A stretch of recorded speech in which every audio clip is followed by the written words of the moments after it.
மறுபடியும் ஒரு முறை நமக்கு என்ன ஒரு ஆலோசனை கர்த்தர் தராங்க. குறிப்பாக இந்த கடைசி நாட்களில் நம்ம வாழ்கிற தீமையின் காலகட்டத்தில்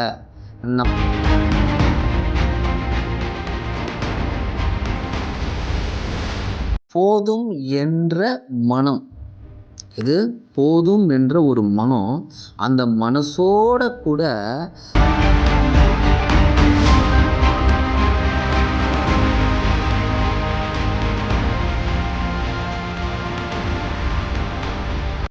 அதாவது சொல்கிறவர் யார் அப்படின்னா, இம்மைக்குரிய வாழ்க்கை முறைக்கு ஏற்றவர் கிடையாது. அப்போ கர்த்தருடைய ராஜ்யம், கர்த்தருடைய வழி நடத்தல், கர்த்தருடைய ஆளுமை எங்கன்னா மரணத்துக்கு பின்பாக இருக்கக்கூடிய வாழ்க்கையில் மரித்து அதன் பின்பு நம்முடைய ஆன்மா புறப்பட்டு போய்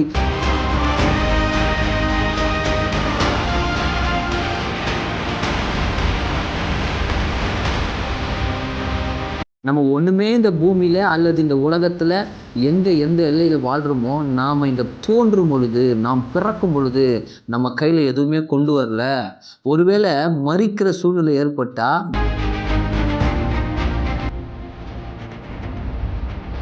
போதும் என்ற மனசு, எது போதும் அப்படின்னா, உண்ணவும் உடுக்கவும் எனக்கு இருந்ததே, ஆனால் அது போதும் என்ற மனதுடனே கூட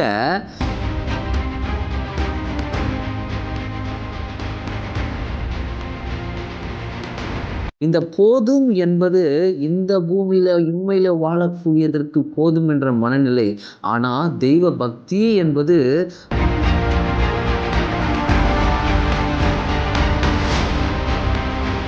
ஐஸ்வர்யவான்கள் ஆகணும் அப்படின்ற ஒரு எண்ணம் நமக்குள்ள தோணுது அப்படின்னா, ஐஸ்வர்யத்தை அடையணும், நான் சேர்த்து வைக்கணும், நானும் இந்த வாழ்க்கையில் இந்த பூமியில நானும் ஒரு அந்தஸ்துல வாழணும் அப்படின்ற அந்த எண்ணம் வருதுன்னா,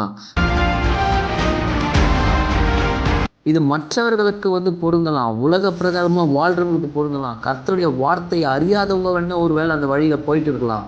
ஆனால்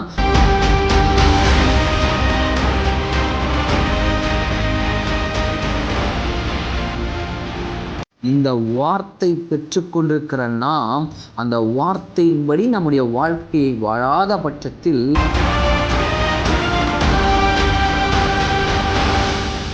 இதை நம்ம கூட்டி கழித்து பார்க்கணும். அந்த வசனத்தை இந்த வசனத்தை நம்ம நிறுத்து பார்க்கும் பொழுது, இதில் இம்மை அனித்தியமான இந்த வாழ்க்கையின் இந்த சாரத்தில் இங்கே அஸ்திபாரம் போட்டு இங்கே வாழ்கிற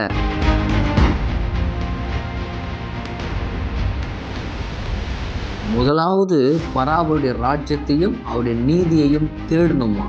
அதை தேடும் பொழுது இவைகள் எல்லாம் உங்களுக்கு கூட